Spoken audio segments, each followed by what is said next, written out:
Адамдарды опузалап бара алган дарыгер кармалды. Жалал Абад облусунун Базар Коргон райондук жалпы дарыгерлик практика борборунун бөлүм башчысы кармалды. Бул тууралуу УКМК билдирди. УКМКнын дарегине Базар Коргон районунун жалпы дарыгерлик практика борборунда системалуу түрдө акча чогултуу боюнча Базар Коргон районунун тургундарынан бир нече жолу даттануулар жана кайрылуулар келип түшкөн. Буга байланыштуу Кылмыш-Иши кодексинин 342-биринчи биринчи бөлүгүнүн бара алуу негизинде кылмыш иши козголгон 25-сентябрда Базар Коргон райондук жалпы дарыгерлик практика борборунун АЗЖ аттуу бөлүм башчысы кармалды.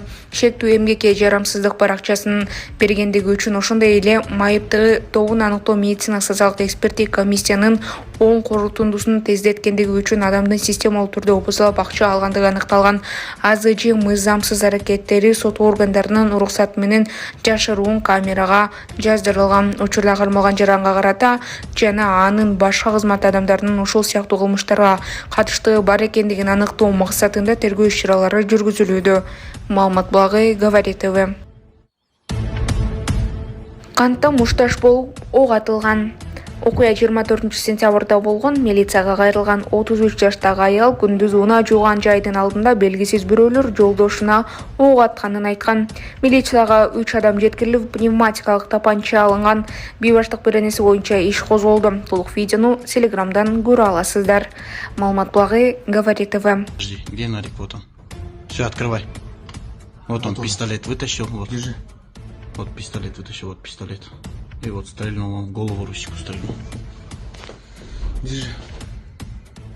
Все здесь уже заканчивается? Урматтуу Москва шаарындагы мекендештер, эгерде сизди тиш оорусу тынчсыздандырып жатса, анда сизге Умбем клиникасын сунуштайбыз. Стоматология заманбап техникалык каражаттар жана материалдар менен камсыздалган. Жогорку даражадагы адистер өз ишинин сапатына кепилдик беришет. Хирургиялык стоматология, тиштерди кооздоп калыбына келтирүү, кандай гана оор абалдагы тиш болбосун, оорутпай алып салабыз, жулабыз. Тиштерди кесипкөй чеберчиликте, гигиеналык тазалоодон өткөрөбүз. Брекет системабыз да бар. Имплантация жасайбыз. Протездөө, металлокерамика, цирконий жана башка түрлөрдү колдонуу менен сиз каалаган сапатта тиштериңиздерди оңдоп түзөп, салып жана тазалап беребиз. Биздин дарек Москва шаары, ВДНХ метросу, Кондратюка көчөсү 2. Байланыш номеру +7 925 103 22 55.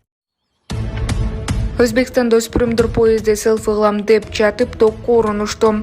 Фергана облусунун 3 Куприк районунда 2 мектеп окуучусу селфи кылуу үчүн поездин вагонуна жармашып 27 000 вольттогу токко урунган.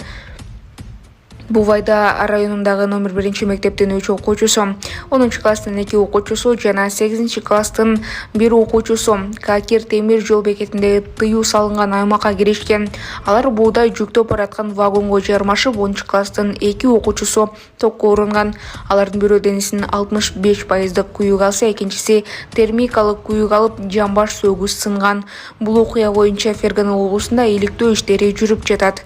Маалымат булагы Говорит ТВ. Кылбек Жапаров. Бир мыкта чыгарбаган өлкөдөн биз автоунаа чыгарган өлкөгө айландык.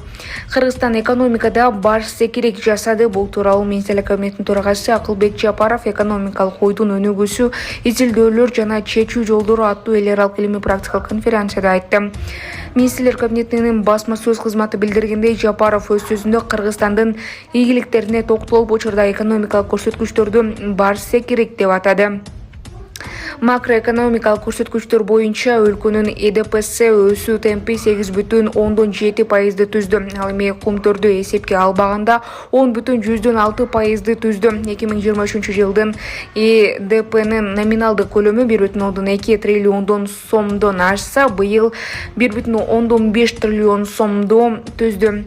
Кытай, Кыргызстан, Өзбекстан темир жолун куруу долбоорун ишке ашыруу башталды. Бул Кыргызстан үчүн стратегиялык маанилүү долбоор. Өлкөнүн материалдык техникалык базасы жаңыланды. Акыркы 3 жылдын ичинде биз 2000 чакырым жол курдук. Өлкөнүн өнөр жай тармагы жанданууда. Бир да мык чыгарбаган